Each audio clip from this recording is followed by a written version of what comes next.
Recording in progress. All right, here we go. Live, baby. Super Bowl recap. It is February 12th, 2024. We're here with the boys here. We got Matty Judd on my left here, Matty Spur at the bottom left-hand part of your screen here, and Willie Wanoots, the Beast, is right below me here on your bottom right. The gang is back together after a very exciting Super Bowl. We got a little feedback there from Matty. There we go. All right, we're good. Putting it on myself. We're good. No. All right, perfect. So we had a wild Super Bowl, man. We had an awesome game last night. Started out a little slow. It was a little slow to begin with, but it ended up being quite an exciting finish, fellas. We'll throw it around and tell us about your weekend. How did everybody doing? We'll start with the dog and work our way around. Dog Matty, how you feeling, man? What'd you think of the weekend? That was one hell of a game. We had some good Super Bowl plans over here. I was hanging out with had some of the boys over. Willie was over. Will, Rob, Dan, Zach, Ash, Bailey, the Mutt, and my grandma and grandpa came over. So you had a good crew. Yeah, we had a ton of food and stuff. But the game, that game was phenomenal. There were so many times where the game could have just been decided right then and there, which makes it so exciting. Yeah. If that was my team, I would have been pulling my hair out. But it was such a good game. One of the best Super Bowls in a couple of years. It was definitely getting stressful at times. Matt, we were bouncing around. We were at a couple different bars here, which I do want to give a shout out to. Shout out to Bubba's on Davis Highway. They gave us some cool swag. I'm rocking a hat here, NFL issued hat from Bud Light. They hooked us up with some swag. We were like, we got a big show, not a big deal. They hooked us up with some t-shirts. Matty showed you his t-shirt. I got a pretty sick t-shirt here. We did ask for, Matt was looking for a public apology from Bud Light. It was the Bud Light reps handing out the swag, and they were like, where's the public apology for their disaster of promotions earlier on in the year? But, they hooked us up with some pretty cool swag. We were enjoying it. Had to switch it up at halftime. We weren't feeling the vibes at the one place, but, we bounced over to top 25, which we had a good time there. Matt, what did you think overall of the weekend? It was a pretty crazy weekend this weekend for sure. Dude, our weekend was nuts from like Saturday, all the way through last night. Just like I think the only non-alcoholic drink I had this weekend was at breakfast. That breakfast on Sunday.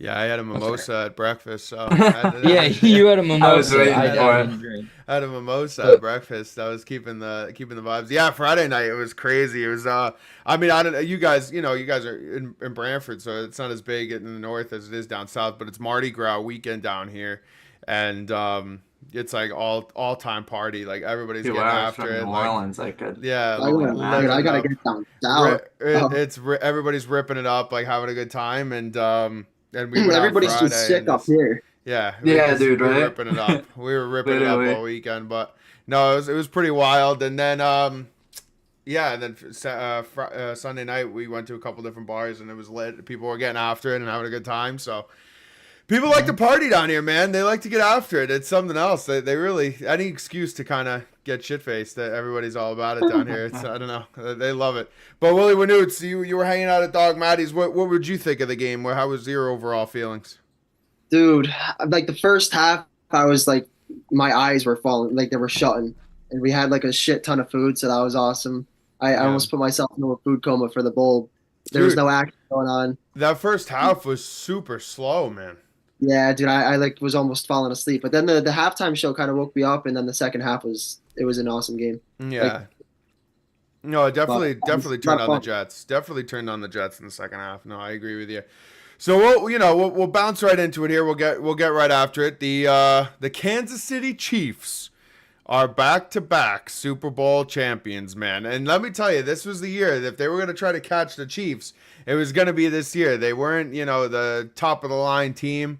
They had their ups and downs throughout the year. Everybody thought, hey, listen, it's Lamar's year. This is the year that, Mahomes going to drop down, and he shut everybody's mouth right up, man. I got to give him a ton of credit. He shut everybody's mouth right up. He was like, no. We're still the team to beat. And he went on the road and took a shit on every team that he played against, and then finished it off with one of the greatest Super Bowl performances, I think personally, what I saw last night in that second half, and on those final two drives, the drive to tie and then the drive to win in overtime. That was something else. Watching that unfold. Chiefs win 25-22 in overtime. We'll start with the dog, because all day long, dog has been on fire. He's been mad the entire day. Dude. He's been texting. Fuming. I can't watch ESPN pissed anymore. off from start to finish. So we'll get right into it. And I want to start with a couple of stats here that I have written down. So I want to get into it right away. Get the dog fired up. So we're gonna get right into it. And these stats, your brother last week or 2 weeks ago when we did the preview show was hounding me that I didn't give credit where credit was due. So I'm going to make sure I cite my sources this time with my stats. So I know where my credit goes all the way back. This is stats courtesy of Pardon My Take. They were the ones who gave me these stats when I listened. I was listening to the show this morning. So yeah, I was trying. We're going to go right into it. So Patrick Mahomes is 28 years old. At 28 years old, he has 15 postseason wins. One more postseason win than Peyton Manning. He's one win away from passing Joe Montana. Tom Brady does have 35 playoff wins, so he's far away from Tom. Patrick Mahomes has started 6 seasons in the NFL. He's third all time in playoff wins. He's third all time in playoff wins, and he's third all time in Super Bowl wins and Super Bowl MVPs. It's insane. In the last 30 years, there has never been a QB that goes 8 for 8 down the stretch in passing, as well as have 30 yards rushing in the same drive, until Patrick Mahomes did it in the overtime winning drive to win the game. Let's see here. All right, Patrick Mahomes has started 97 games in the NFL so far in his career. The Chiefs have only lost 3 of those games by more than 1 score out of the 97 that he started. That's insane, bro. That's what? fucking nuts, dude. Mahomes obviously has won a Super Bowl 3 out of his first 6 seasons being in the league. He's gone to 6 straight AFC Championship games. He is 3 for 4 in Super Bowl appearances. Since 2019, Patrick Mahomes is 5-1 when trailing by 10 or more points in the playoffs. The rest of the league's total of all the teams combined since 2019 is 6-48 when trailing by 10 in the playoffs. He's also the first quarterback in the major salary cap era to take as big of a salary cap hit as his team has had and to go and win the Super Bowl. With that being said, based on statistics alone and percentages, he's far ahead of where Brady was in his career at 28 years old. So from that point, at that standpoint, we'll throw it over to you, Dog Matty, who's been fired up all day over the Mahomes GOAT talk. Dog Matty, what do you got? Dude, second greatest all-time career is absolutely fantastic. There is no hate on Patrick Mahomes right now. He just put up an unbelievable performance last night. But he's 28. Brady, you lost to him head to head. I mean, it was twice, right? Twice. He lost in the AFC Championship game when he was with the Pats, and then he lost to him in the Super Bowl, obviously. Yeah. Like, in my eyes, because you lose to him head to head, you gotta win another. Because he owns that. He owns that over you in the bowl, that big game. I know it was early on in his years, like still, what he's done is like insane. So it kind of. I will say in that game that they played between the Chiefs and the Buccaneers in that Super Bowl, I do want to point out that the Chiefs had 12 penalties for 125 yards against them. The Bucs in that game had a total of 4 penalties for 40 yards. Right, they had 4 10-yard penalties. Yeah. Mahomes also in that game was pressured out of his mind. He had no offensive line in that game. I think right now, they posed this question. I think it was on First Take. I think it was, and the question was, do you think the gap right now is closer between Mahomes and Brady than MJ and LeBron? And I think the gap is way closer with the MJ LeBron is closer in my eyes. No, with Mahomes and Brady, dude. I'm telling you, man, this kid. I think he is so on pace to be the greatest phenomenal. to ever walk the field, and I don't think it's debatable. I think Brady is literally the select quarterback to win at that age that he won, which was 38, I think. 38, 39. He's literally the select.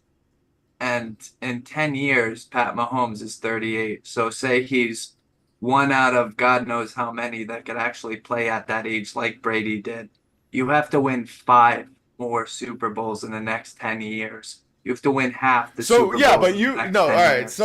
So you think that in order for... I think he has to win 8. He has to win 8 rings.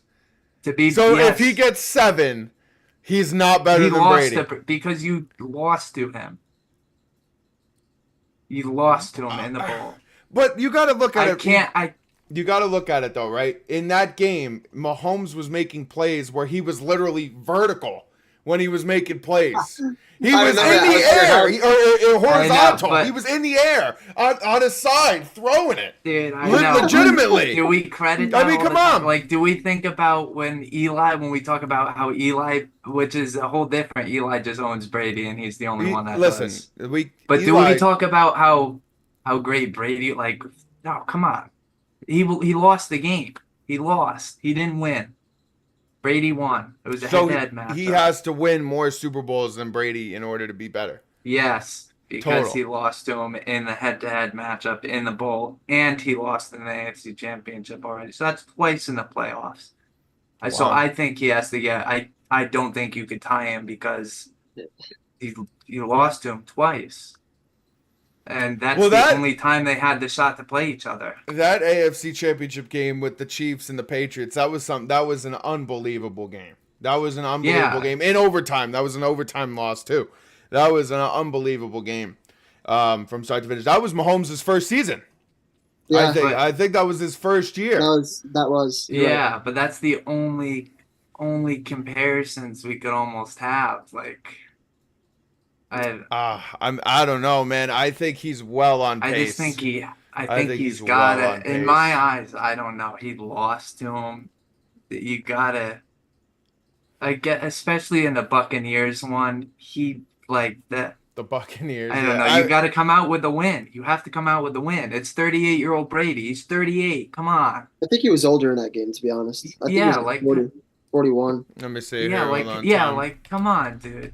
Brady age. I mean, here's why I think right now Brady's the GOAT. Because I don't even think we could have this conversation. See, where you say right now, that's what I keep seeing on ESPN, and it drives me nuts. Right now, it's not even a competition. He has 4 more fucking bulls. No, I don't want to hear it. That's why ESPN does today.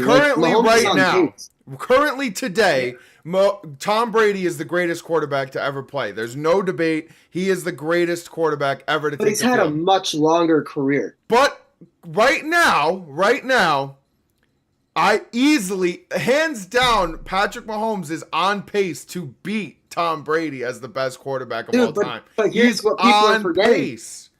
The Chiefs are going to have to get past these teams like the Pittsburgh Steelers and the upcoming AFC Championship. The Pittsburgh Steelers. Well, listen. It's not going to be an easy road. Brady didn't have too much of a hard time, having to do that. Granted, I will say this, though, and I'm doubling down. Brady did not have the division heat in his career that Mahomes is going to have now when he has to play hardball in the Chargers. That is going to be a totally different thing. Brady the Chargers have always been good against Mahomes. But the past few years, Brady has got to beat down on the Jets year after year. Just take a shit on the Jets all the time. And the Dolphins. And the Dolphins were terrible. The Dolphins were terrible. And the Bills, dude. There were years where all 3 of those teams in the division the the Pats had years where they just got to beat up on the crap teams.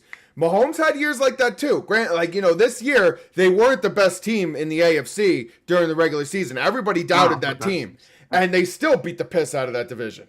Except that one Christmas Day game against the Raiders, and then everybody was like really questioning the Chiefs, like, are the Chiefs legit?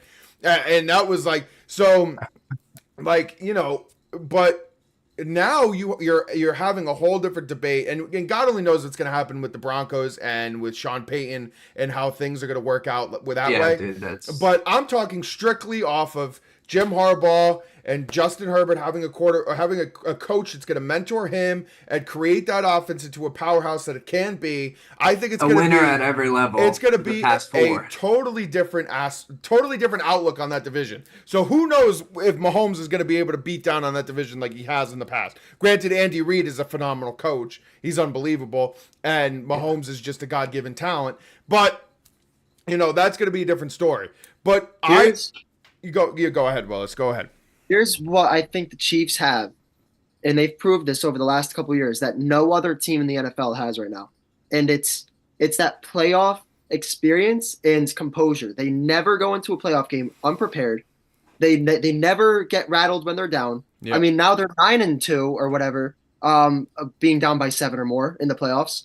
I mean, and the only 2 losses are to Brady, who's one of the other most clutch and composed quarterbacks to ever live. Yeah. I mean, I've never seen a game in the playoffs where Mahomes and Reid are just out of it momentum wise. I mean, they were down last night 10-3 going into the half, and we got fucking Kelsey like bumping into Andy Reid screaming at him. And we're gonna get into that. We're gonna get into that. Yep. Chris Jones is yelling at the whole defense on the sideline. I mean, that team, if they were any other team, could have fallen apart so easily. Instead, they go to the locker room. And Mahomes comes out, and they still what happened? He throws an interception on the first drive. An interception right over Kelsey. Yeah, he throws right there. That could have broken any other team, bro. It's the Super Bowl. The pressure's on. Like the other team could come out and just drive it down the field and end the game. Instead, they stop him. They only let him get 3, and Mahomes comes out, and he just turned it on to another level. Instead of folding, he just turned it on, and it was one of the best halves of football from a quarterback I've ever seen. I mean, that's what they have. The Ravens don't have it with Lamar. The Bills haven't had it with Allen, unfortunately, because they're great. I mean, I could go down the list of these teams that look amazing, and then they get into these circumstances in the playoffs, get in their own heads, and they fall apart. It's never happened to the Chiefs, I think, ever. Yeah, and I mean, Burrow had that one year where they beat the Chiefs in the AFC Championship, and Burrow looked great, but I can't, Burrow's one of those guys, I can't, hop on the Burrow train until he can figure out how to stay on the field. He's got to stay on the field. Yeah, he gets hurt a lot. Like I can't give the Burrow, one man could beat Mahomes. It's like, dude, you can't stay on the field. Yeah, like, I see the posts on Instagram. Yeah, like I can't get on that train. Like you can't stay on the field. He's a great quarterback, but he's been hurt so much. He's a great quarterback. We'll go to chat really quick. I got Potter here. He's lighting up the chat right now. He's comparing Brady and Mahomes beating up on their respective divisions like Rodgers did versus the Bears. And then he wants to know, so Carlos, did you see how the Chiefs came prepared and the 49ers didn't even know the rules? I assume the OT rules. Yeah. No. So it's funny. And I was going to talk about that, Potter. So, I was reading articles and I was following along last night and the post-game press conferences and everything. And, they were talking about how when they changed the overtime rules, like they had a whole meeting in training camp. And they went over, this is exactly what we're going to do in the Super Bowl. Like when this happens, like we're going to kick the ball. Like we don't want the ball first. We're going to kick the ball and put the pressure on them. And San Francisco, like I don't know how you don't kick like I don't know how you don't get the ball second. Dude. I don't get that. How do you ask for the ball? Like I don't understand. We were all confused. The Chiefs, the Chiefs have all the momentum on you right now.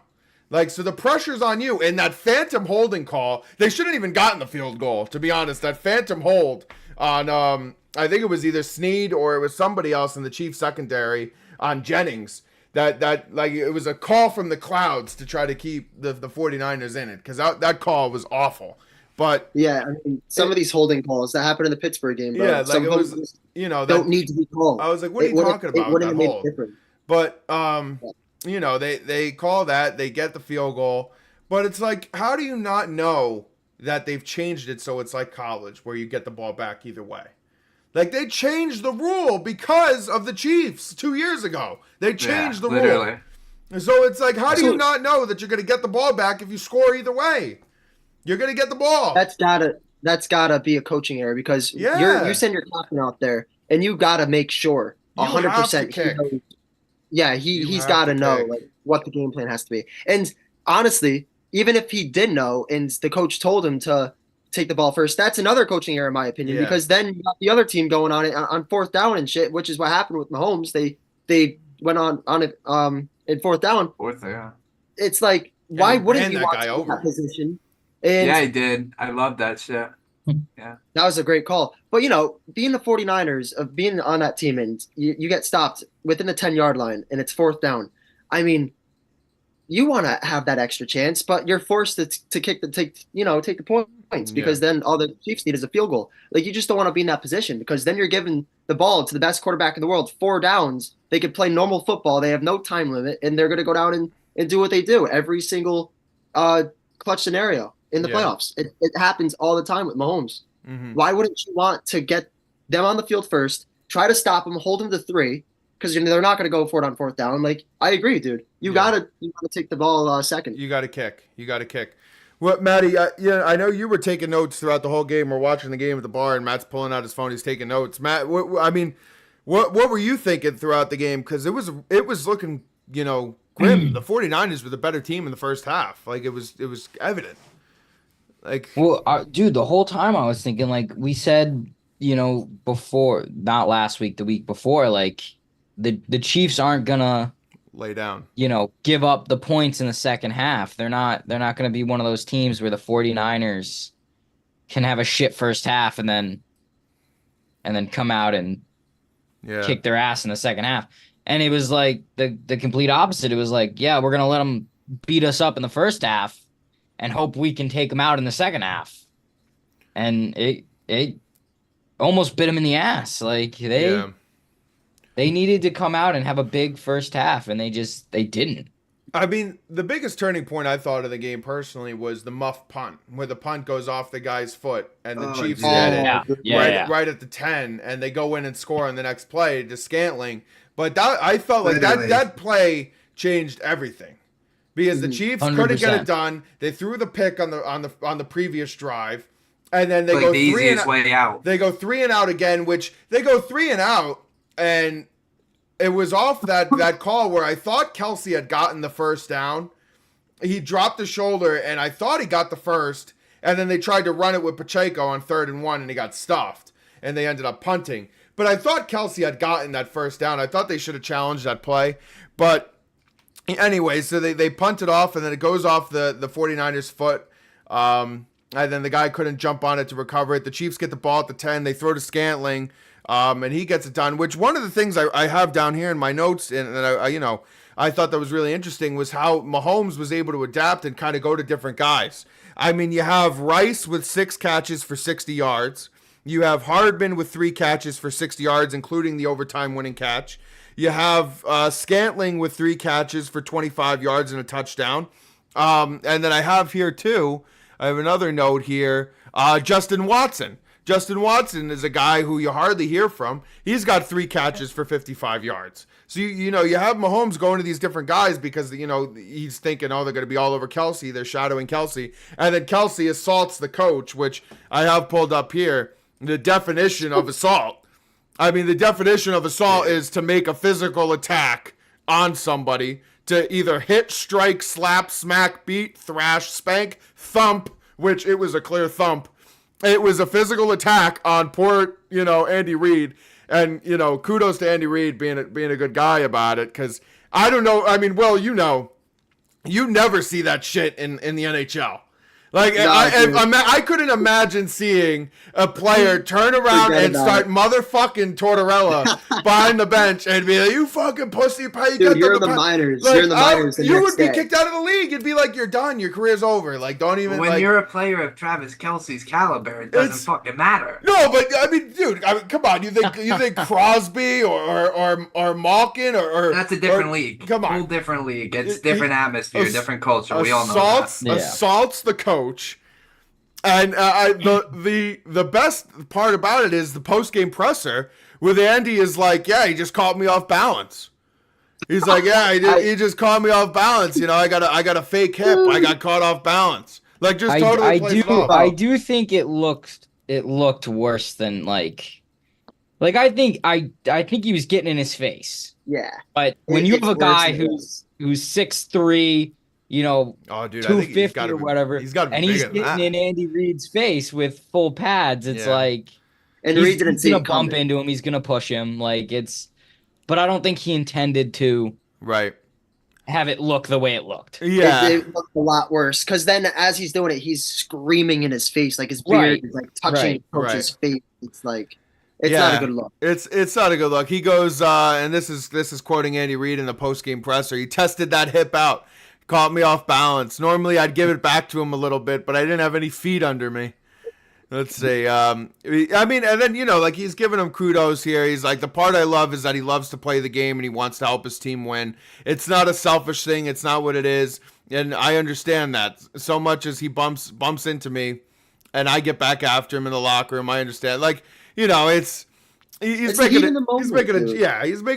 joke about it. Kelsey's obviously fired up, and then Kelsey after he said, Randy Reid is one of the best people he knows. He's the great, one of the greatest coaches. Like, he gives him a lot of props. So you could tell it was like it was I think Andy Reid understood the situation 100%. And I see I'm getting ridden about the assault. It was obviously a joke. I'm trying to make a joke of the situation. Yeah, because you see these people on Instagram. I'm not actually saying that. And it's literally all like, that's actually assault. Put him in cuffs. No, but the people on Instagram. It was a clear thump, Carlos. It was a clear thump. There are people that are genuinely like that. By definition, it says to make a physical attack, thump, spank, thrash, beat. Like, I mean.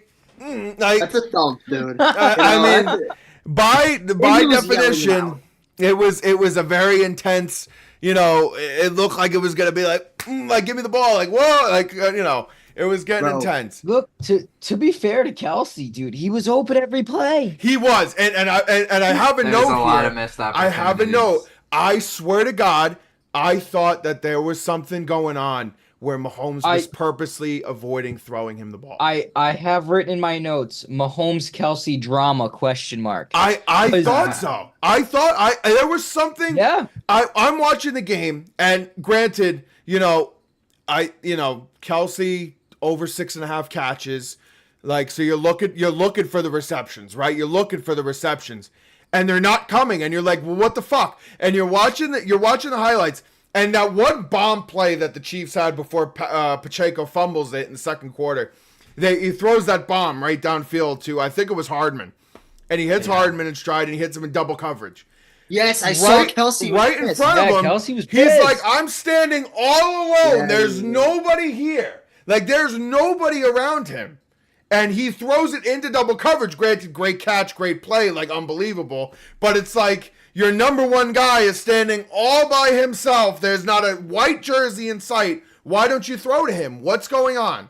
And he did it the whole first half. And then I think, and Matt said it too at the bar, when I'm watching that interception, and Jim Nantz was giving him the little rub and tug where it's like, hasn't thrown an interception in eight games or 9 playoff games or something like that. Like, really glowing him up. Yeah. And for him to, it looked like it was almost like an intentional overthrow of Kelsey, because Kelsey was open in front of that guy, and it almost looked like he was going to the guy behind him. I don't know who the guy behind him was, but it looked like he was going to the guy that was behind Kelsey in coverage.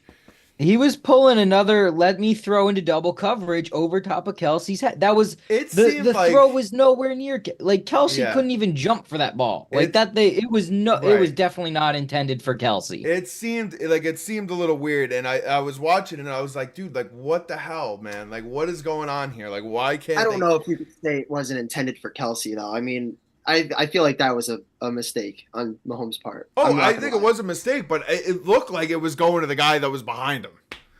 Like, it looked like he was going. I mean, Kelsey was open. I don't know. It was probably a second thought where he wanted to at first throw to the guy behind Kelsey, and then he saw Kelsey wide open in front of that guy, and or who knows what happened, like what he's thinking. But that was obviously like a big screw up play. And right there, I'm like, all right, this is not good. Like, Yeah. I like live betting, especially when the team's already the underdog, and I know they shouldn't be an underdog already. Like exactly the case last night. Mm-hmm. But I wasn't gonna live bet the Chiefs because they looked like shit. Like after that play, that interception, I'm like, dude, they're gonna lose this game.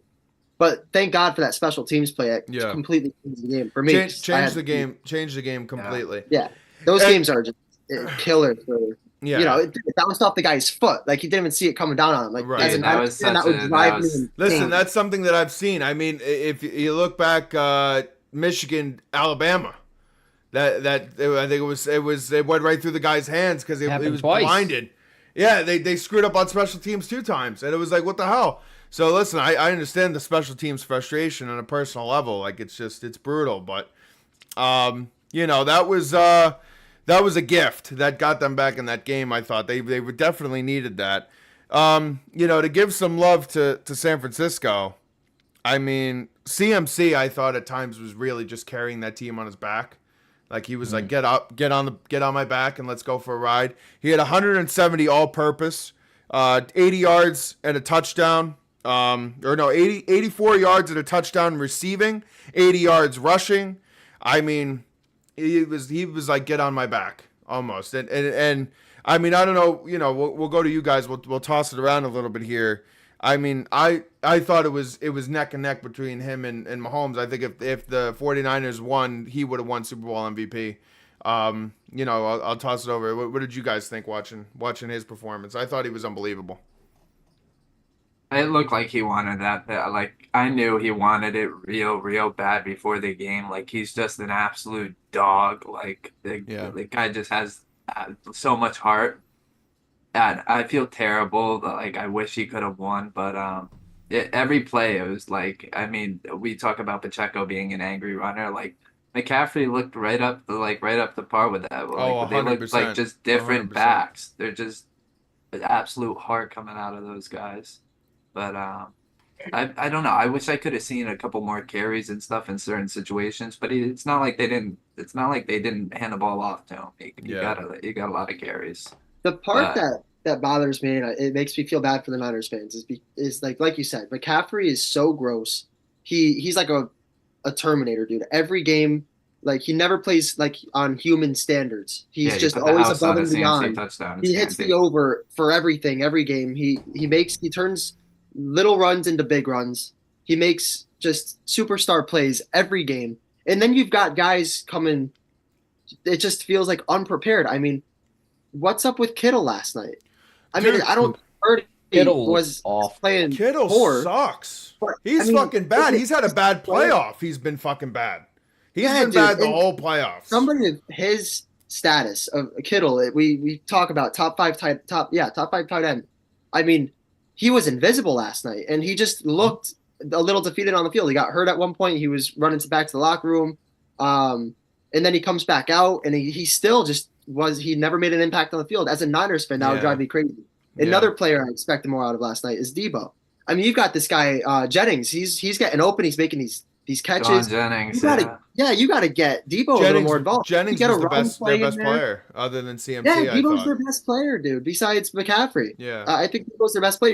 He didn't even hit the over in yards, and it's not like Purdy was making bad passes. I felt like plus 30,000 on Super Bowl MVP. If he hit, that would have been something. Purdy. You know, Purdy didn't play awful. I mean, he didn't turn the ball over, which is huge. He didn't turn it over. He went 23 for 40. So he was about 50%. So he wasn't great. He wasn't awful. Again, I don't think he's that good of a quarterback. So I mean, people ride me all the time. What are you talking about? Purdy's the best. Purdy, I don't think is fucking good. So, you know, I didn't expect anything too spectacular from Brock Purdy, but he went 23 for 40. He did have over 250 passing yards. He had a passing touchdown. He didn't turn it over like I said. You know, he didn't take any sacks either. The Kansas City didn't have a sack. So, I mean, he did, you know, he was a game manager. He managed the game as best he could. But I want to say that, you know, he didn't have that great of a game and this and that. But Patrick Mahomes, like we talked about, is like a literal one in a generational talent, and he went to overtime with him. He lost by a freaking score in OT. Like, Yeah, so he's. I got to tip the cap there. I agree. mean, I gotta tip like I the said, cap. I didn't think he played awful, and I think he Yeah. managed the game well. He did his He job. could have done better. He could have done better. So could have done better. But he did But his to But he go could to have had OT some with more Pat help, is what I'm Mahomes saying. is Yeah. impressive out of him, I guess. I don't know. I wish I could have seen more, but it wasn't. It was impressive. Dude, he could have had such a better game, I feel like, if Oh it yeah. being called a little differently, if you mix it up a little bit, get Debo to run the A couple ball. of the passes One. he overthrew. He had a couple Um, bad overthrows. He had a couple bad overthrows, a couple bad underthrows too, where he threw it in the dirt, and you're Yeah, like, he oh underthrew shit! Debo. You're like, oh Yeah, my I saw god, it, like but, come I on. mean, But I mean, I'm looking here. I got the match stats pulled up, right? And I'm looking here. Time of possession, 38 and a half minutes to 37 and a half minutes. Like, it's dead even. yeah. It's dead even, basically. First downs, 24 to 23, Chiefs. Total yards, it's a little bit of a bigger, 450 to 380. That's the biggest stretch. Passing yards was the Mahomes 333 to 270 for San Francisco, which the 20 extra was the Jennings to CMC for the Yeah. touchdown. Rushing, it's dead even. Penalties dead even at 6 apiece. I Which mean, is nice to see. it was tight. It was tight the whole way. Total But I yards feel like per it's only play. tight because of McCaffrey being able to get Yes. 7 or 8 yards on first Yes. down. And then all of a sudden it's a 2nd and 3. And I mean, how hard is that to convert? And they're just slowly chipping away at the field every single one of those drives that they got like a field goal or Mhm. a score on. Like it's just all McCaffrey in some of those drives. Yeah, no, I mean, I agree with you. It's like I said, I there were times in the game where I really was just like, wow, like McCaffrey's just like, get on my back, like I'm just gonna get this done. Yeah. And he was just trying to make plays out of nothing, and it's really unfortunate. I mean, Debo, first it's his hammy that's hurting him, and then they're saying that the shoulder was Dude. re-aggravated. It was like, come on, dude, like The amount of players that were dropping last night, Come me on. and my grandfather were sitting there watching, and we were like, "Is this for real? Like, this is insane." Dude, yeah, Greenlaw like tore his ACL jumping on the field. Yeah, His dude, and the Achilles. non-contact ones, like as much as that could be just wear and tear over the entire season and shit. I mean, like how crazy is that? Like, yeah, there was just so many injuries and stuff, and that Greenlaw one was really unfortunate. I mean, 100%. he was the heart and soul of that defense at the start. I mean, you saw him fired up at the start of the game, jumping across the field. He's known as the hardest hitter in the league. Like he's the soul of that defense. Yeah. And the fucking tears his shit. I mean, I could only assume it's a tear. I didn't see the news. Yeah, today, they but said it was a torn Achilles, and did you see him? Yeah. He tore his Achilles, and they put him in the shotgun of that little ass cart.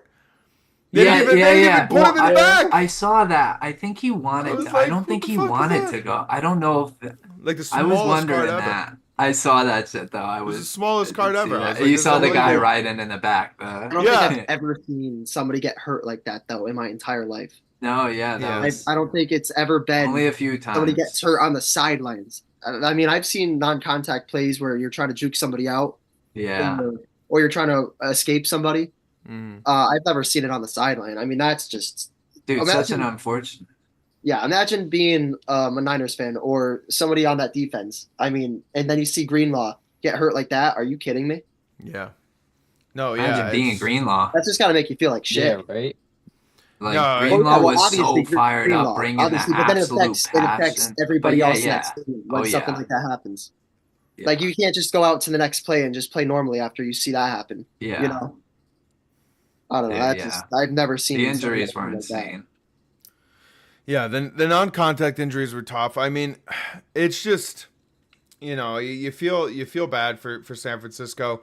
Kyle Shanahan too with another blown lead. I know they were riding him about that because he was the offensive coordinator in Atlanta when it was the 28-3, and then Kyle Shanahan had the lead against Mahomes the last time with San Francisco, and then he had the lead again last night, and it starts to make you think, like, is this the guy? Like, is this the guy that's And going to get he's it talked done? about Like, so He's just highly. getting out coached in every one of Yeah, those games that you just he does. mentioned. He was out coached by Reed. Yep. twice, and then Belichick another. I mean, you saw how they lost that Falcons game. Was he the head coach on that Falcons team? He was the offensive coordinator in that one. He was the Okay, offensive so coordinator. here we go. Here we go. The Falcons lost that game because they were making bonehead plays when it's 28-10, and they're dropping 28-3. Matt Ryan back on Yeah. first downs. Just run the ball. Like it's simple things like that where I feel like Shanahan's just fumbled. I mean, Yeah. being the offensive coordinator, he's running those plays, and now he's the head coach. He's just getting out coached. He's almost out coaching himself to a point with some of the things I've seen. I mean, yesterday, yeah. I mean, that could have been that could have gone either way. I don't think yesterday was totally like a bad play calling day for him, but when you're up 20 against Mahomes 2020 and then 28-3 against the Patriots in 2016, you're right. You got to start thinking like, what's this guy doing? It's how highly he's talked about, though. I mean, everybody talks about him as if he's one of the best coaches in the league. Incredible coach. Yeah. This and that coming from the tree. This, His knows dad. everybody and the sister. Yeah, his dad Yeah. is passed down and he's just Can't get it he done. hasn't done anything. He can't get it He done. hasn't done anything. Yeah. Yeah. Which is a big problem. It's a big problem when you can't win. It's like, listen, I don't give a fuck how many games you win in the Especially regular with that season. kind of team, with that talent. It's almost how I feel about Tomlin because I'm sorry, I know I'm biased, but they should have won when they had Big Ben throwing for 400 yards a game. AB was the best wide receiver in the league. We have Le'Veon Bell, a top 5 running back, and Tomlin It's like couldn't win a playoff talent, game man. ever. The last playoff game we won was in 2015, and this is what my dad gets upset about. And the coaches say, or the players say, he's a player's coach. Like, I love playing for him. I don't want to play Right. for anybody else. But then you get in the playoffs, or you start looking at these stats. And Tomlin, since they beat the Chiefs in 2015 to go, they ended up losing to the Pats in the championship game. They're 0-5 in playoff games. They're outscored horrendously in every first half. Mhm. It's almost like some of these coaches they just can't get over the hump, and I feel like Shanahan's in that category. And I feel like Tomlin's kind of in that category. I hate to say it. I think he's a great coach, but I mean, when you can't win the big games, what are you really doing anymore? Yeah. I mean, I know the coach, big Steeler fan. She's like, it's time. It's time to move on from Tomlin. I don't think it's necessarily time. I mean, that's a whole Move different on. conversation because who else are you going to get? That's the tough thing. It's such a hard job to be an NFL coach. I mean, these guys are getting fired mid-season, left and right every year. If you're having a bad year, you're just getting fired. I mean, there's not many better coaches. You wouldn't take No. Mike Vrabel though over Mike Tomlin? I'm not saying I wouldn't take some other coaches in the league, but I'm not. Well, also, he's a free agent though. He's out there. I saw an article the other day that they said that Mike Vrabel is too intimidating in the coaching meetings, like when they go to meet the teams. That Really? he's too much of an intimidating guy that they feel intimidated by him and that they don't. I swear to God, I read this article somewhere. You have to I find can it. It was like I was like, are you kidding me? Like I was like, this is like I can't believe like that is like the actual take that they're too intimidated by him to hire him as a coach. But it's just. That's the thing though. Trying to say, okay, the Steelers would win playoff games with Mike Vrabel instead of Mike Tomlin. You can't just go out and flat out say that. The grass isn't always greener. So people Yeah. say like fire Tomlin. I see it and hear it all the time as a Steelers fan. But really, who else are we gonna get to where it's like automatic? Okay, we're gonna go fire Tomlin and we're gonna be so much better with this guy. I don't really think that's the case. But I do think with the team that the Niners have, that they should be winning these games. Yeah, they got to the Super Bowl twice now. Yeah. But Well, I saw a stat before we hopped on Twitter. They've been to the Super Bowl 3 times since 2012, and they're 0 for 3. So in the last 10 years, essentially, last 10, 11 years, you went to the Super Bowl 3 times. You came up empty-handed all 3. Like Yeah, something, brutal. you got to change the No wonder aura why in they that call 'em organization old because baseball. you're not getting it done. It's something needs to change there. Because it's a disaster. And I don't know if Shanahan needs to go. Granted, I do see my dad commented here, the problem Shanahan had Mahomes on the other side needs to go. Yeah. I mean, Mahomes, that drive, and, I was blown away watching that ending of that game because the way he controlled the game and just took it into his own hands and was like, I'm going to get this shit done. And when he dropped the shoulder into those two guys and ran for that that's first down on 4th down, when he just rolled those guys over, I was like, damn, these guys are going to win this game. Like, I was like, these guys are bringing it. He just dropped the shoulder and ran through that guy. And then on the next play, ran for 20 yards. On the very next play on the QBR, he just took the ball and ran for 20, 25 yards. The very next play. Like, he just takes over these games, and he's just so unbelievable. Here's the thing, though. Here's the thing with what Scott just said. And I don't disagree. But there's some in-game decision-making that's so questionable, and we already talked about it. The overtime, when you got to just kick it off. Just kick the ball. You got to kick there. And that's the coaching right there. Boom. Whoever you send out there, you make it clear. If we win that toss, we're kicking it off. There's a couple other situations where they're down in goal territory, and they had to kick it. Like, I think it was twice where they were down in goal on like the 10-yard line. Yeah. And you drive down the field slowly and take up all that time of possession, and then you settle for three multiple times. So it's things like that where in game you got to be able to finish that drive and get 7 against, like you said, Pat Mahomes. You got to get points against the guy. Yeah. You get the overtime against him in the fucking Super Bowl. You win the toss. You got to understand. All right, even if you do score, you're giving the ball back to Mahomes where you know he's going for 4 downs. You're giving him 4 downs. You got to know the rules. You got to know the rules. Like, you think Andy Reid's gonna make some of these mistakes? Andy Reid, you get him to the end zone. They did that corn dog play to win the Super Bowl. I mean, they got set plays that they know are gonna work every time. I mean, it's just I feel like that's when the coaching comes into it in the big moments. Yeah. No, I 100% agree. It's just, I can't get over that, I agree. You got to kick it. You got to kick it there. But, at some point you're watching Mahomes just take over at the end of that game and make all the right decisions with the ball. And, he's finding the open guys. The big guys came out on that drive. Kelsey had a big play too. He found Rice, who had a big play. I mean, I saw that play before they kicked. I mean, he had Rice wide open at the goal line. They showed the replay on it. I mean, he had Rice wide open. Yeah. And I got to give Rice credit. He went up to Mahomes before overtime started. He's like, hey, man, like, I'm hungry. Give me the ball. Like, if you see me, give me the ball. And he went the very next drive. They had the ball. He hit him for 30. Like, he makes the adjustments. He finds the open guys. He makes the right decisions. And those final 2 drives, the tying drive and the game-winning drive, was just like, boom, like, he's going for the greatest of all time. He's on pace. He's going for it. He wants that shit. Now, granted, we haven't really talked about yet is how the Niners could have just finished that game off with one more first down. They were on like the 20-yard line, and all they needed to do was get one more first down, and the clock would have been down. The Chiefs only had 2 timeouts, and they wouldn't have been able to give the Chiefs back the ball. They didn't need to go like score right away.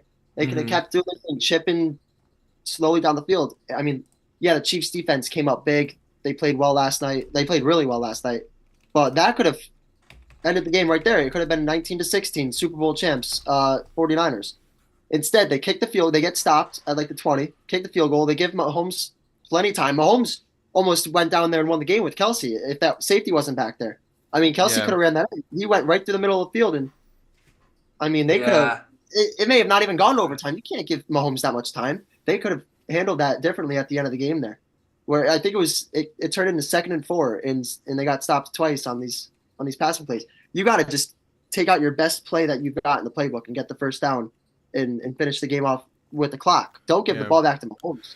I will say it almost seemed like Purdy just he just didn't have any confidence in Samuel or Kittle. Obviously, he was invisible the whole game. It was like he wasn't even out there. It's just. It's little things like that. It almost seemed like he just didn't have confidence in his big guys, where it was just constantly just feed CMC, feed CMC, feed CMC. And eventually they just didn't get it done. Let's see here. Oh, I see the coaches in the chat. 49ers didn't get if they got the extra point, they win that game. Yeah, I mean, that was another thing. That block extra point. As Giant fans, you gotta think about that. We know all about that shit. The blocking the kick. Because we had that kick right from week 1. We know all about that. So, I mean, yeah, that was huge. That was really huge. The Chiefs defense played well. I mean, Their secondary looked really good. That guy young. Snead is unbelievable. He's a really good player. And McDuffie had a lot of McDuffie big had a plays. really big. I was just gonna say the Chiefs secondary looked fantastic in that game. I thought they made the big plays when they had to. They weren't taking any BS pass interference calls. I thought the Chiefs defense looked really good. I mean, they pressured Purdy when they had to. Granted, they didn't get any sacks, but they pressured him. They made him panic a little bit and have to make some decisions. They he had didn't feel high comfortable hands with. on all their passes. Yeah, so I thought the Chiefs defense played really well, which is another a key factor there. But yeah, missing that extra point, you're 100% right. That was huge. That wins the game too. So changed the entire game because then the Chiefs wouldn't have been settling for 3. Like they would have had to go for it in a couple cases. Little things, man. It comes down to the little things. Maddie, you have anything that you want to add that when you were watching the game that you thought was interesting? Let's pull up the notes. Scott is getting his note. He's getting his notes out. He was taking notes literally the whole game. He had his phone out, just jotting stuff down. It was unbelievable. Well, he's pulling his notes out. I do want to add this thing. I don't know if you guys have seen, but back on September 23rd, 2019.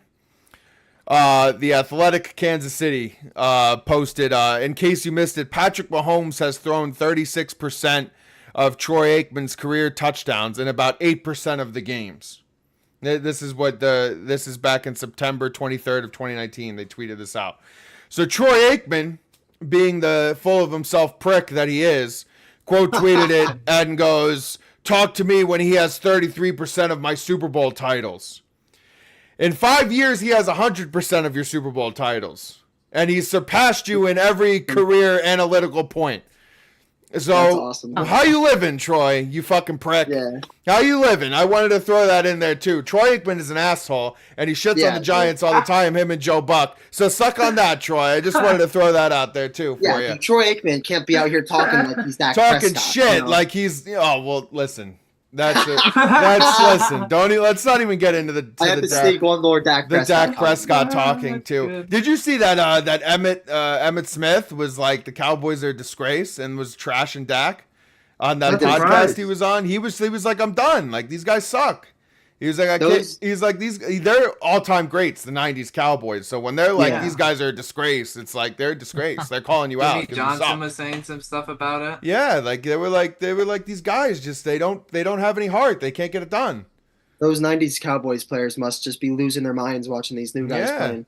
They were Because they got the these guys talent, they stink. just fall apart every year. They got CD, they got the best wide receiver in the NFC North or the NFC.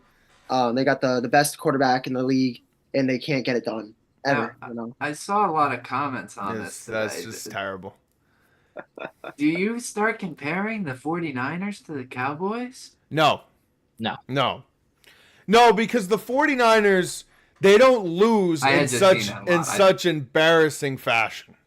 Like there's no way that the Green Bay Packers with first-year quarterback Jordan Love come into your building and take a shit on your doorstep like that. There's no reason that should happen. You should not be getting embarrassed in front of your home crowd against the last place team, the team that had to squeak by to get in, the team that lost to Tommy DeVito. Tommy DeVito went 60-something yards and won against this team. This team stinks. The Packers, I mean, they had the Packers aren't the shit. And they came in and they laid a beat down on you. So nobody is as embarrassing as the Cowboys. Coping Cowboy fans could be just coping. No, the Cowboy fans, listen, they just need to be as quiet as can be. And you already know that we're going to get to this point we're going to get to, September, right around Labor Day.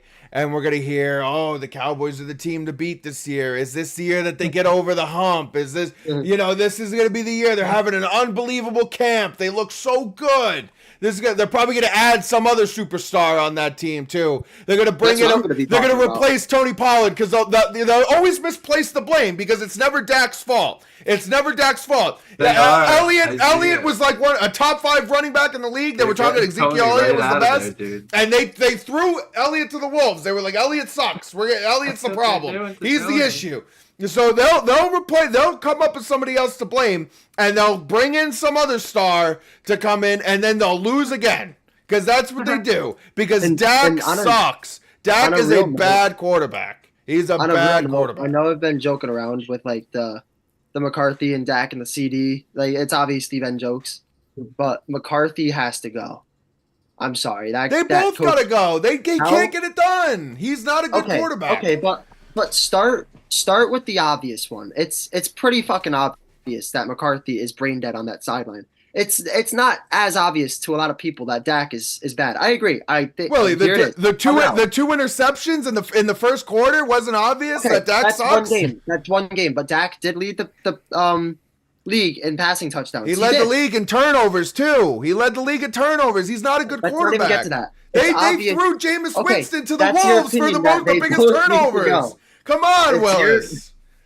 Dak probably needs to go too. All right, I'm not gonna deny that. But the way more obvious one to me is McCarthy needs to go because he is just a puppet to Jerry Jones. Jerry Jones only keeps him around because he knows he has full control over him.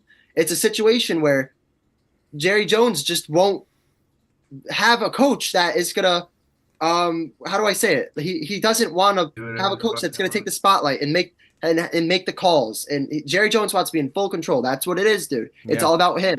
That Lions game. Look at the Lions game where they're in the. It's all the Jerry Jones show. It's he runs that whole state of football. And McCarthy's just on the sideline. You never hear about anything about McCarthy except for how ass he is.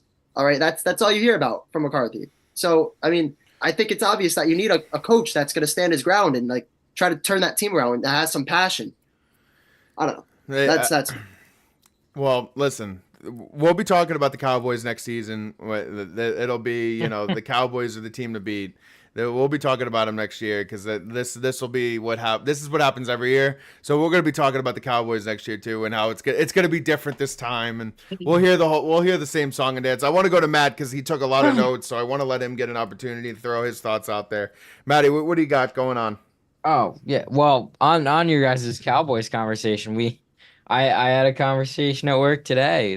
The guys were saying, exactly what we just said. Next year it's going to be, Cowboys are America's team. Team to beat. And one of the guys was saying, he goes, I don't understand why we still say it when they're the most hated team in the country. And he's kind of right. I mean, Yeah. they get so much hate. I don't understand how every yeah. year we can keep going back. Oh, they're gonna do it this year. This is their year, but no one's out here rooting for them. I saw it was funny you say that because I saw a TikTok earlier today where it was during the Pro Bowl games or whatever, and they're talking to CD, and they were like, yeah, like people are saying the Lions are the new America's team, like Lions are the team, and CD made some comment like, oh, like the Lions got to win a couple more years like before they could say that. And then they went to Gibbs, who was a rookie guy, like in his first Pro Bowl. They were like, "Yeah, CD said you guys got to win a couple more times." And CD's and Gibbs has said, "I got more playoff wins than CD does." Like, what does CD say? That's right. I won more playoff games than him. Like, he's like, you should just shut up, like sit down. Like, what is he those talking Cowboys about? guys are living in the past. They think because they got the star on their helmet, Yeah, dude. they got all the clout. They're Yeah. them. Him and Troy sitting. Mindset, but they none of those new Cowboys guys have done anything. Yeah. They just think because they're wearing it that it's. I hate to say it, dude. It's almost the same fucking problem the Steelers have right now because we haven't won a playoff game in 10 years either. And some of those guys, I feel like, just because they're wearing the Steelers shit. I mean, that's a whole nother conversation. It's way the Cowboys situation is way worse. The Cowboys haven't won situation is way since the worse 90s. because the Cowboys Steelers have won. this star-studded teams coming in and they just suck. The So Cowboys got Mason Rudolph talent. is not being compared as one of the best quarterbacks in the league. No, Like, there's still guys on the Steelers that have a lot of passion behind them, and they still win. They always have a winning season. Like they play tough against every team. They never just go into a game and lay down. So I give them props for that. But some games, like the Cowboys, like you said, against the Packers, you're gonna just go in there and start off 28-0. You're America's team, and it's like show a little. And you're getting embarrassed. You're getting I mean, embarrassed. their old coach, who's like 80. What's that guy's name? I'm forgetting. Their old coach from the 90s. Johnson. Yeah, Jimmy Johnson, bro. He's about to have a fucking heart attack at the halftime show. He's got more passion than McCarthy. Yeah. You might as well make him the coach next year. Yeah. I mean, so that's what I mean by that. What else you got, Matt? Oh, the only other, I mean, I got like those the stupid prop bets, anthem, coin toss. I got all that written down. All right, we're gonna get we'll get to that. Yeah, we'll get to that. The other thing, No one covered it. I didn't. Not an announcer during the game. Not as like it was outside of social media. It was like not talked about. Mm-hmm. The Chiefs practice on the Raiders indoor field. They got to sit and practice in luxury. And the 49ers playing on UNLV's muddy shit field. Could have tore that guy's Achilles. Exactly. He could have gotten injured in practice before the game. We don't know. Could have hurt But that guy's Achilles playing in the mud. No, fuck the 49ers. Fuck them. Look, fuck them. it didn't look to affect their game too much. Yeah, but, they were winning that game. They just I think. But yeah, I That's a did. good I point, did though, man. want I to throw didn't- that I out didn't know there. I about thought that was very I interesting. thought that was interesting too when you told me Yeah, that I'm they had him complaining stick out about the complaining about the hotel room and stuff too. Oh yeah, where the Yeah, the hotel fire room. alarm went off early, and they were like, "Oh, the fire CMC's alarm." convinced it's not. Yeah, it's that intentional. the Chiefs ran across town Yeah. and pulled their fire alarm. Like, all right, dude, what are you in high school? Like Well, look, high school look. football? Like, come on, Look, man. I'll say this: it's a very common thing in like soccer. Yeah, Like, I'm sure. Yeah, where like fans will sit outside the hotel and scream for the entire night so that guys don't get Yeah. sleep. soccer Those fans people are though. crazy. Soccer fans, especially It's- in yeah, I know it's England another and level, Europe, but it's like it's live or die. Like people will kill themselves. Yeah, it's another over- level, over- but I mean, look, soccer. It's, if you're a diehard You know. fan, look, I'll do it. Yeah. I'll sit there. I'll do that shit. Listen, I get it, but no, I thought the 49ers were stretching a little bit, but Yeah. Live or die. yeah, it's unbelievable. But a couple of other things that I wanted to get to here, and I don't know about you guys because I know you guys were partying and hanging out, and we were in the bar, but I was taking a little bit note to it. How fucking bad is Tony Romo at color during the games? He's like could be the worst of all time. He's terrible. Like he's really bad. Like there were times where I think Jim Nantz almost wanted to go slap him. Like during the game, like he just wanted to turn around and give him a smack. Like, are you watching the same game, Tony? Well, especially when he's got the pen. I love when he's got the pen. He's gonna go here. He's gonna go here. And watch this guy. He's gonna cut here. And they go in the complete opposite direction of where Tony Romo says they're gonna go. He's gonna run an out route here, and he's gonna turn in, and he's doing with the fucking yellow pen. And you're like, what the fuck are you talking about, Tony? He's not even doing like they ran a run play. They ran a halfback dive. Like, what are you talking about? What game are you watching? They have like, come on, like, and Tony's calling these crazy plays, and Jim Nantz, like, I think half the time is standing next to him, like, what are you talking about? Like, what? He's like speechless. He doesn't even know what to say. And he's like, what are you talking about, He can't Tony? read a defense. Tony is just He can't read a he's defense just to save bad. his life. He You is should just have heard bad. McAfee today. McAfee was saying he was hitting homer after homer. Dude, he's terrible. He is I know, bad. I know. I listened to the game too. Tony I don't know Romo. where McAfee gets this from, or if he was just trolling. It was. Dude, He is so bad. Jim, yeah, you just And- gotta leave it to Nance. And then I think I was listening to one of the Barstool guys earlier, and they were saying how his contract is up before the next time CBS gets the Super Bowl. I think it's 2027. I think it's the next time. Brady comes in. Well, Brady's going to Fox, and he's Oh. taking over Greg Olson's spot, which Greg Olson was okay. great, and then he was fucking bad. Greg Olson's like hit or miss, so it could go either way with Greg. No, but I don't want to get into bashing Greg Olson. Great guy. I don't want to get bashed. He's a good dude. I don't want to rip him up. I hate Tony Romo because he's a cowboy prick, and but Tony Romo is just yeah, exactly. But the coach goes, he was terrible. He was trying to say how exciting the game was after it was 0-0 at the end of the first quarter. Like, Tony, dude, like, are you watching the same game, brother? Like, nobody's getting past the 50. Like, the game sucks. Like, I almost fell asleep. Yeah, like, so it's just, Tony Romo just sucks. So I just, talking about that. And then, obviously, the most important piece of the game here was obviously Taylor Swift being there, partying it out, supporting her man, flying across an ocean to be there for her man. People thought, oh, she's not gonna be there. She's not, she's got her tour. She was there, baby. She flew in. People were tracking that flight. She was there, supporting her man, partying it out. Did you guys catch any of the She was any of the videos, dude? Yeah, she was getting crushed. Taylor was off the partying plane, it man. out. She was He's getting probably pregame on the crushed. plane.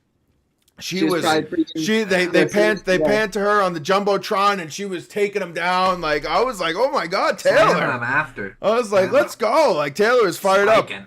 I was watching a lot of videos. They had a lot of videos posting at like the after parties and stuff. And Jason Kelsey, dude, Oh. was on the tables with a mask on, like looking like he was in Rey WWE. Mysterio mask. Yeah, like going crazy. I was like, these guys, man, partying hard. Dude, not for nothing, but I don't know why she gets so much hate, because I almost feel like it makes watching football with girls, if you have to, which most of the time you do Yeah. at these Super Bowl parties, 100%. like tolerable.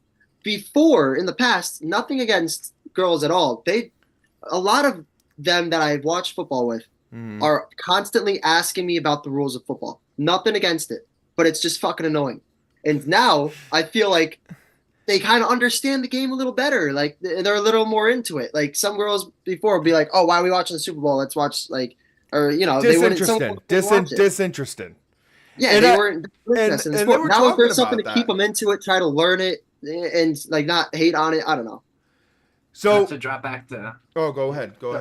not to drop back to his show again, but you literally said the exact thing as McAfee today. He said, like, it makes dads and their daughters being able to sit there and watch the game like That's what I mean. easier, stuff Or like like- that. So it does. But like it my does. grandma was at my house As last much night. My, criticism as she's getting and She's stuff. hating. all this, Was she hating on Taylor? It makes it easier for families. my grandma? Was your grandma hating on Taylor? No, she was like, oh, All right, there's good, kids. good. Everybody I'm was glad, talking I'm about glad. like, okay, so this is what my parents said. They said it was funny because in the past, like my grandma wouldn't be interested in the game at all. She would just be like Yeah. eating the food or and going out and smoking or whatever. Like she wouldn't watch more There's than more reality. like a drive.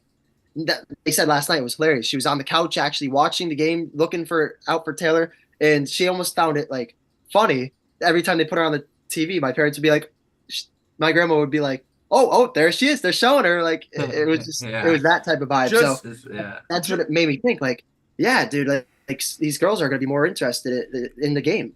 So I Total- think it's good. Total screen time for Taylor throughout the broadcast was 54 seconds. 54 seconds out of a 3.5 hour, 3 and 45 minute and change broadcast. She was on the screen for 54 seconds. So the people If that you're are going to like, let that bother too you, much like, Taylor, listen, pound sand, all right? That's the queen. Like, show some respect.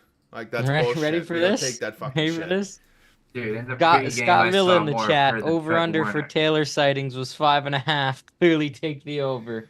They hardly went to Taylor in the first half. There was no reason to. There was Dude, no the reason to pregame go to was Taylor bad. in the first half. I mean, the game was fucking awful. There was nothing to watch. Taylor wasn't reacting. She was hanging out, talking shit with Roger Goodell. And Ice Spice. And Ice Spice, yeah, which Ice Spice, Where the hell did she come from? yeah, you could tell clearly no interest in the game at all. She was She didn't there, know. yeah, She- she had no idea what the hell was going on. She was just there for the ride, like no interest at all. But I saw Taylor hanging out with Kylie, Jason's wife, so starting to get the ball rolling. The relationship is progressing. It's true love, the love of a good woman. Yeah, I mean, Tony put it perfectly. Best line of the night for him: "The love of a good woman, you can accomplish anything." Tony Romo quote that. Put that in the back. Anakin Did you see the Skywalker. video of her rubbing his belly too? Like he just like indulged on like some like big food or something, giving him like belly pats. I was like, holy shit! I was like Taylor rubbing it out right on the field. Listen, keep it behind closed doors, honey. Come on, kids are watching now. All right, so here's my question, Los. What if instead of Padme Amidala, it was Taylor Swift that was Anakin's wife? Does he turn to the dark side? Oh man, you got to think, right? I mean, you got to think he does. Well, does she have the same pregnancy issue? No, Oh, dude, Anakin yeah. was We Anakin was gotta just break this down. yeah, we can break this down for Anakin. Anakin was He was lost in total, sauce, yeah, dude. total He head was deep case, in the man. pot. It was totally the woman that just ruined the whole Yeah. Jedi Order. So, If he could the just love of a good woman. if he could didn't just really help follow him if he out. could just follow the rules, man, and just not do what you're not supposed to do, that we don't have this big problem. But so no, yeah, but listen, thought Taylor was great. She was there supporting her man, flew across the ocean, got there, got it done. They had a great time at the after party. Travis, escaped the assault charges as we talked about. He didn't have to head to jail or answer for his crime on the field. And other than that, I mean, halftime show, Usher, the people were loving it at the bar. The people were really getting into it. All about it. Was So upbeat and lit. It was like upbeat and lit, but like the effects and stuff and like all that stuff, it wasn't really cool. But the people looked like they were having a phenomenal time out there. I will say, I got to give him a lot of credit. The way he was like changing outfits throughout the songs was unbelievable. You never see that anymore. Like he was like old school right on stage, just switching it out. He had the roller skates on, and he was skating around, and then took those off. And I got to give him credit. That was really good. And then Alicia Keys, obviously, amazing voice. She really can sing, so she was good. But I would have preferred Taylor. I would have benched Usher. There were for Taylor, better no performers doubt. in the crowd. I would have. Better performers in the crowd. 100%. 100%. You could have pulled somebody out of the stands and been like, do 5 songs, get out there. At least 3 or 4. Yeah. Like, I mean, I just, Usher, the people liked it at the bar, so people were getting fired up. I was happy to see that. They were enjoying, I mean, Usher just... Then he was all over Alicia at one point where he was like rubbing his hands on her and I was like, I thought Alicia was married. Like, what the fuck is that shit? I'd be kind of pissed. Dude, that's like like that. I'd be pissed today. That's Not like anymore. people's girl at work with their work husband. That's I would be upset if I'm watching at home or I'm in the crowd and I'm watching my wife get felt up in front of 230 million people and he's like, yeah, Alicia. She's like singing and grinding in his arms. I was like, what the fuck? I was like, are you kidding me with that? Like, it was just, exactly. A little lackluster. I agree, coach. But why did he take his shirt off, though? Oh, he was Did he feel like that was a little soft? I thought that was zesty. good. I don't know. I think zesty. that had to do with him changing outfits. Probably, yeah. I think I he thought it was was like, I need to zesty. get these shirts Cut off off 2 before I seconds. can Yeah. get into that bodysuit. Yeah, it was just, I thought it was a little questionable that feel up there right on TV, but I think I would have rather watched the Nickelodeon broadcast.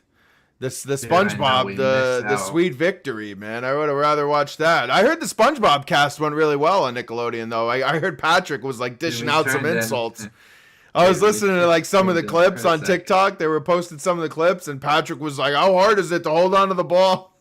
It was right on the cast when they were fumbling all over the place. We were cracking up when we tuned in. Yeah, I heard the Nickelodeon cast wasn't bad, so I don't know. They do a great job with that. Like that could be corny and like that could easily Like, fit. But they do a 2 great job. years, Kieran, you could throw that on. For Exactly. Kieran, The and, little like, half kids, what the little involved kids in. must have loved it, and you got Patrick, yeah. Shit talking the players. I wish one of the color guys would do that once in a while. Like say something honest in the booth. Like be like, come on, you gotta make a play. You gotta hold on to the ball. Like why can't they have that? Where you gotta say something honest. dude. Like No, you you need can't that. be real. Come You on need now. that sometimes where you gotta just be like, that's a disgrace. Like you gotta make a play. And they always have some sort of excuse. All the pressure, all People this, would all love that. them too much. You need Patrick Starr in there being like, how hard is it to hold on to the football? I don't understand. I just, come on. Like, it's just unbelievable. But yeah, so I heard the Nickelodeon cast went well.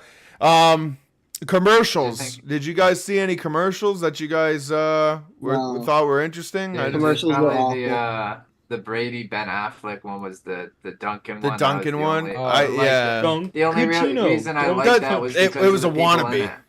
It was a Yeah, it was wannabe like- Dunkachino. 100%. Yeah, it was like, but they really didn't excite me this year. I thought they Yeah. were kind of shit. Yeah, it was. I thought the commercials weren't great. I mean, obviously, I got fired up for a couple. We saw the Deadpool trailer. Well, granted, Yes. they didn't even No, show the yeah. trailer I know, online. I know. What the fuck? That threw And me. I don't. That threw I me. know. I understand that they want to attract views online, right?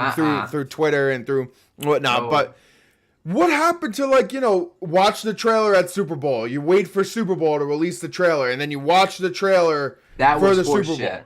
And that was part of the excitement. It's like I everybody was wants to see looking the trailer. forward to that. I was sitting there waiting, telling my mom, I was like, I can't wait to see this Deadpool. You were telling us, Wolverine too. Commercial. Yeah, I it's was like, telling come you on, guys, like- and then it comes up and it says full trailer online. Full after, trailer like, 5 online. I had to seconds go of the on my trailer. phone 5 during seconds or commercial some break shit. and try to catch it. I So I probably lost missed it. commercials there too.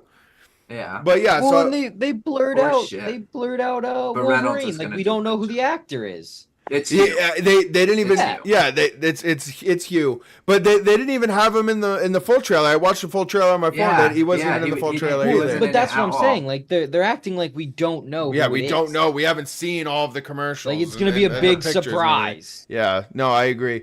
But yeah, no, commercials I thought were pretty lackluster. I didn't see anything too good. That I was pretty. Let's see. Oh yeah, brought to you by Pfizer, the dramatic science commercial. Yeah, I saw that. That was I thought the one where they were going through the history books of Pfizer and Pfizer did this and Pfizer. Yeah, I know that was a joke. How about a little shout out to the coach in chat here. Temu had 10 Super Bowl ads. They Yeah. 10 Super Bowl ads, For that? and I don't think that they were. I've been seeing a ton of memes and stuff online that they're like whoever went to the board meeting today on Monday is getting reamed at because they were not supposed to have 10 Super Bowl ads on Temu. Because it's like how did that happen? Because those ads are a lot they of had money. 10 ads. Temu Those was ads on the are screen a 10 lot of times. money to Like that's unbelievable, man. buy To some have 10 ad time ads. during the Super Bowl. Is Yeah, insane, I just man. feel like the ads used to be a lot more fun when I was Oh, younger. yeah, dude. Oh, They- 100%. Doritos ones 100%. way back when and stuff. I Yeah, thought the I thought the Doritos- Dorito those one kinda wasn't good too ones. bad with Jenna Ortega, with the two grandmas. Even though the two grandmas I thought was, I don't know what was A little going on weird. there. Was it two grandmas or grandma and a friend? What was going on with that? I think it was Grandma and a friend. Grandma friend. I think it has to be right. I mean, you got to think. But no, I it was just that one was okay. Where she beats the guy up. For the Doritos bag, the new Dorito chip that they came out with, I thought that wasn't too. That was okay, I guess. I didn't even see the Budweiser commercial, but I heard they were going to have one with the horses. Yeah, Yeah, they- he was looking forward to that. And The it did horse, come. though, But Matt. it wasn't anything special. Yeah, didn't- we I saw missed the it. horse at the bar. The horse was in the commercial for like a half a second, I thought. Yeah, it was For when the like, there was dog no- kisses the horse's nose, and that was like it. in the original one, it was like a whole build up kind of story. Like that's what made it so good. That little commercial they made like so deep. And in this one, it was just like, yeah, you saw the dog, you saw the horse, and that was it. You didn't have anything. Yeah, well, behind they it. were And then they they put were like Budweiser it's up. It's like, snowing, so we have to deliver the kegs and a horse, and we have to go back Yeah. to the original It and do the was- horse yeah. and carriage, but the horse can't see, so we need the dog to lead the way. yeah, I missed that one. Like- I Yeah. I did. don't know. It No, wasn't I as saw- good as like the OG. But No, and then I saw the one too, the depressing one with the kid, and I couldn't tell if it was because the kid lost the mother or the grandpa didn't get to go to the figure skating thing, so they Oh, drove yeah. into the mountain to the father or the grandpa who's clearly ill. And he couldn't make it out, and she does the whole performance on the sheet of ice. And I thought the best part was Matt said it best. He's like, well, the dad didn't even go out there to check the ice to make sure the ice was okay for her to sit. She just went out there and hope for the best. Fucking balls in a pond. Yeah, like Yeah, it yeah, was, it was yeah. totally like, what the hell was that? I couldn't tell because I originally thought you said it best, Matt. They pan to the commercial and it's the dad sitting by himself in the crowd and there's the empty chair next to him, and I thought it was like, oh, the mom passed away, like or something happened, like it's so sad, and then it was they go to see the old man in the house, and I was like, what the fuck? I was like, what is that? So I thought that was oh yeah, yep. The Robert Kennedy political Yeah. ad. I saw that. Yeah, Yeah. listen, you know those Kennedys, man. They'll shut that up real quick. They know how to take care of the Kennedys. They're gonna teach them another lesson. That'll be the end of that. But Jesus Christ, dude. with the Yeah, Secret yeah, I don't know. Service. Yeah, they've been yeah, Secret the Service for fucking Kennedys. 50 years. It's like the SpongeBob. I mean, how many times do I got to teach you this lesson, old man? Like that's what it's gonna be. It's gonna be like I'm gonna sit Guy just wants another some Kennedy. protection. Another Kennedy's got to go down now. But Yeah, dude. Jeez, dude. yeah, no, the Super Bowl ads unmemorable. What's weird too, and I don't like, is that the Super Bowl ads come out like a week before the Super Bowl. So you see half of them online. Yeah, if you go on Twitter and you scroll on Twitter, you see like, oh, Super Bowl ad for this, Super Bowl ad for that, Super Bowl, and you see the Super Bowl ads before the Super Bowl. You're like, what the fuck? I'm like, what am I? What's the point? Like, what's the point? Like, why? Social media is, but that's how everything is these days, bro. Like back in 2010, nobody's going on social media to go look for the upcoming commercials. Like you had to be there. Now everything gets leaked. It's like that for everything. Yeah, it's. I saw that one ad that they didn't end up running, the one for the boys or whatever, for boys season 4 or something like that. On Amazon, probably. Yeah, it was like some like America First ad, and then they didn't end up running it. I thought the weirdest ad though, and I may or may not get some grief for this. I thought the weirdest ad, and we'll wrap it up with after this one, was the Jesus likes feet. I thought that was a very questionable. Yeah, that's marketing I ad. didn't see that, but there was a lot of Jesus commercials, a lot of like he gets us. I know the whole thing. They're trying to spread his message, and I love that. But they did one.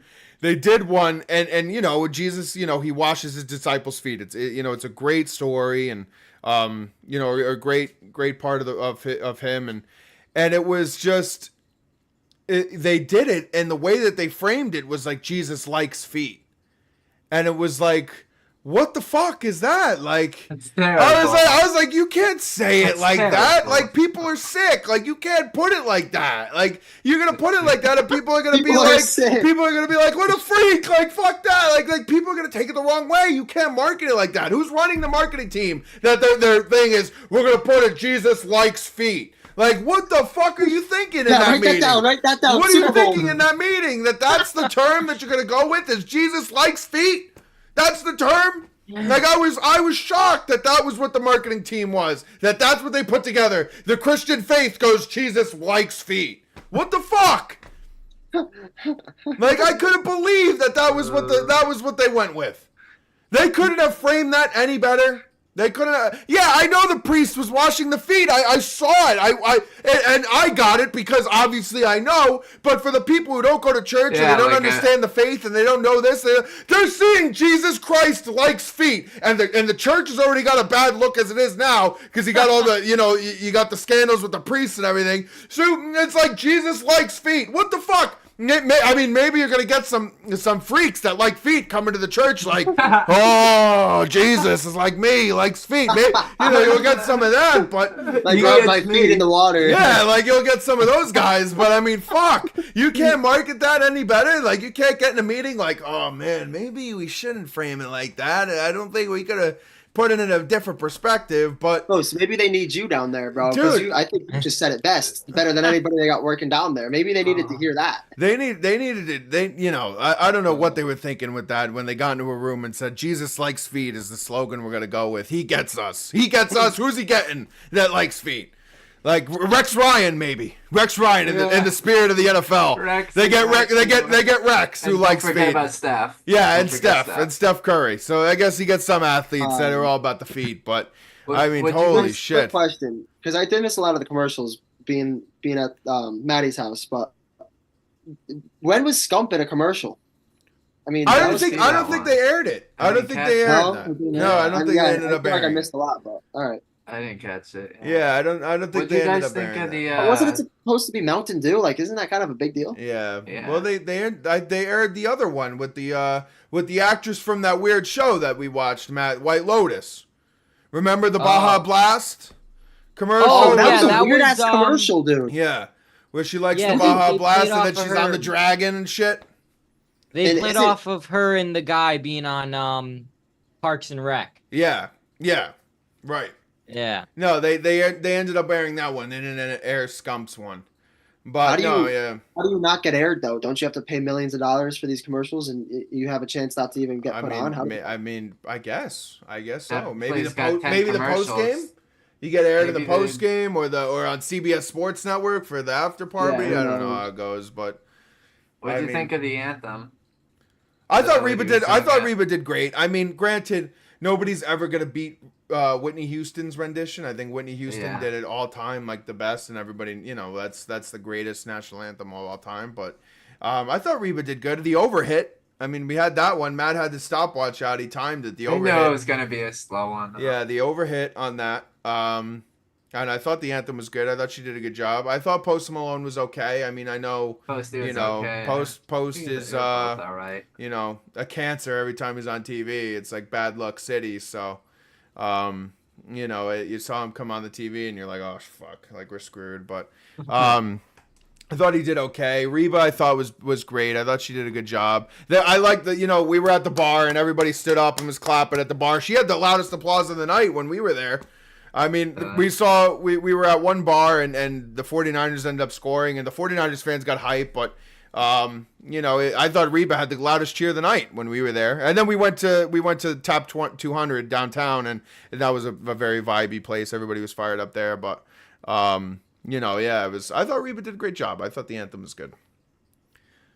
And nobody took a knee, so nobody could complain. Yeah, that was cool. That's right. Yeah, I thought it was definitely a good Super Bowl. Yeah. All together. I thought the second half was a good game, and Mahomes obviously, you know, making the plays. I thought it was great. Purple Gatorade was the winner there. I thought there was a time everybody was like, "Oh, no Gatorade, no Gatorade." There was bath. a time where there was no Gatorade. Dude, yeah, we couldn't find it. But then Everybody was looking. Then they hit him with the purple, which we knew it was going to be purple because the Chiefs had the purple last year. So Didn't we say that on the we said it on the last show. We said it was good, yeah. They must like the purple Gatorade. That must be the flavor. Dude, I saw what was I like purple. That's mine. They said in the group chat today that that it was Taylor's that it was you know, the Taylor Swift Gatorade. We'll put it as, you know, kid friendly.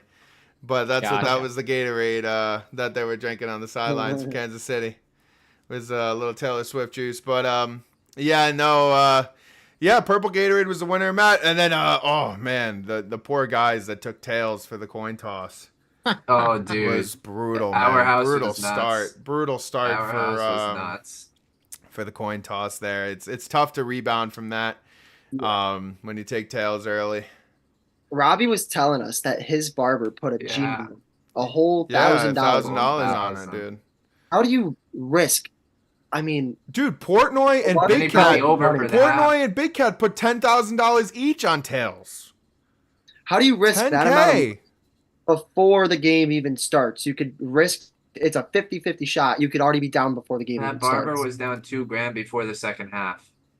Yeah, because he had the first half over. Yeah, it was. Which is also a crazy bet because I feel like when you come into the Super Bowl, there's a lot of nerves. You know, there's a lot of players on that field that can start fucking up and you can fumble or whatever. Yeah, dude, like first half over, I feel like it's kind of sketchy in the Super Bowl. Yeah, or the spread or something like that. Like it's.